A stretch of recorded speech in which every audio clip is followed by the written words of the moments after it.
दुआ मेरी जान, मॉम, मेरी बच्ची। बहुत डर गई थी मैं। सब ठीक हो जाएगा मेरी बच्ची, कुछ नहीं होगा। तुम ठीक हो ना?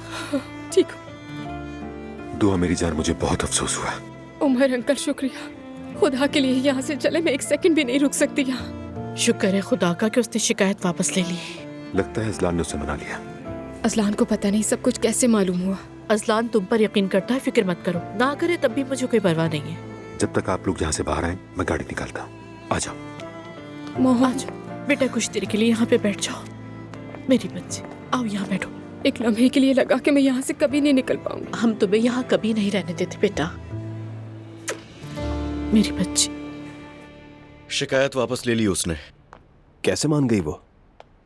बहुत जतन किए भाई मैंने, मत पूछो मुझसे। अजलान, उसकी कीमत अब गुलामी से शुरू होगी, देख लेना जो मैं कह रही हूँ। मैं मैरी को फोन भी नहीं कर सका। मेरी बेटी अकेली रह गई है, सहर और हयात के हाथों में। इतनी अहम बातों के बीच तुम्हें मेरी ही याद है। बाबा, मैरी ऐसे नहीं मरेगी, चाहे ऊपर मट्टी भी डाल दे फिर भी नहीं। ये तुम मुझसे किस तरह बात कर रही हो नायला? ठीक कह रही है, क्योंकि आपको सिर्फ मेरी की फिक्र है। मुझे अपनी बच्ची की फिक्र है। आपकी बच्ची को हम सब मिलकर संभाल लेंगे। जरा अपने बच्चों की भी फिक्र कर लें। मुझे शायद इस वक्त दुआ के पास होना चाहिए। अगर आज तुम इस घर से बाहर निकले अजलान, तो मुझे मरा हुआ पाओगे। तुम कहीं नहीं जा रहे हो, क्योंकि रसूल साहब आ रहे हैं। अब रसूल साहब का क्या काम है इस घर में, क्यों आ रहे इस वक्त? उसकी बेटी मौत के मुंह से लौटी है, वो जरूर आएगा। अब उनकी मेहमान नवाजी करो बैठ के। हाँ, वो लोग आ गए। रसूल साहब के सामने ज्यादा करने की जरूरत नहीं है, समझ गए? ठीक है बाबा, ठीक है, लेकिन उनके बेगैरत बेटे ने अगर पहले वाली हरकत की ना, तो पहले से बता रहा हूँ आप लोगों को बिल्कुल भी लिहाज नहीं करूंगा मैं।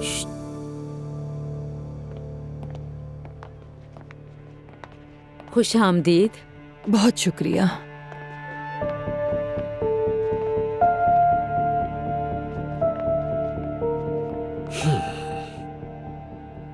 इस वक्त आपको तंग तो नहीं करना चाहते थे, मगर दिल बेचैन था, इसीलिए आपसे मिलने आ गए। जी अच्छा किया सुद्दा साहब, ऐसी कोई बात नहीं, चलें बैठे। मेरी बेटी कैसी है? ठीक है, शिकायत वापस ले ली उसने, आराम कर रही है। कहीं आप लोगों ने मेरी बहन पर दबाव तो नहीं डाला?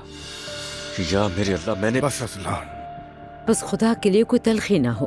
बैठे हैं आप लोग, पहले बात कर लेते हैं, फिर उसके बाद रूज के पास चले जाइएगा। आप तशरीफ रखिए।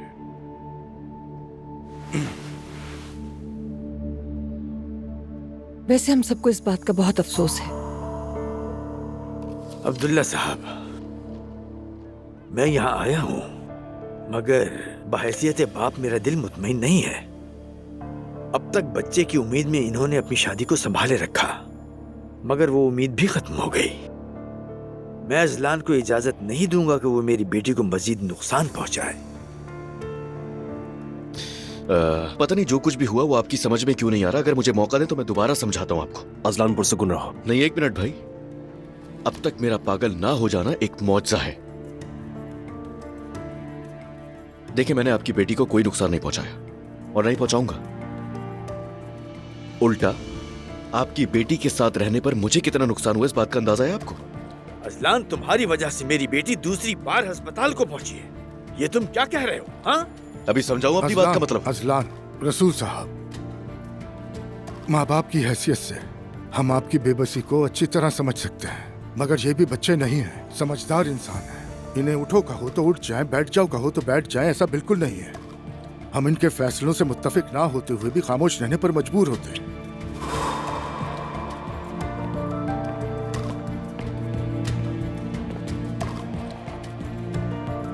बेटी, तुम नीचे क्यों आ गई? जाओ, तुम्हें आराम का कहा है ना। ठीक हूँ, बिल्कुल ठीक हूँ। अजलान नजर नहीं आया तो मुझे फिक्र हो गई, बस इसे देखना चाहती थी। मालूम नहीं था कि बाबा आप लोग आए हैं। हम तो तुम्हें देखने आए थे मेरी बेटी। बाबा जान, खुदा के लिए मुझसे ये मत कहिएगा कि हमारे साथ चलो।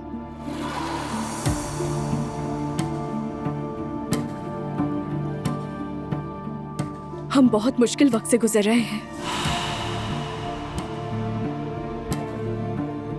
मगर यही मुश्किल हमें मजबूत बनाएगी। अजलान के साथ रहकर मेरे तमाम जख्म भर जाएंगे, फिर से इस घर में खुशी आएंगी।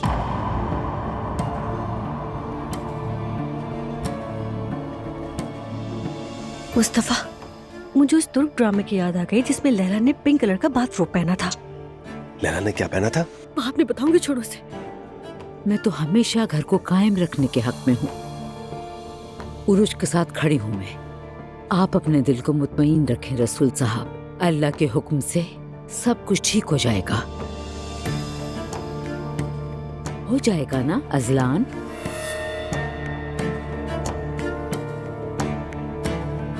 हम्म।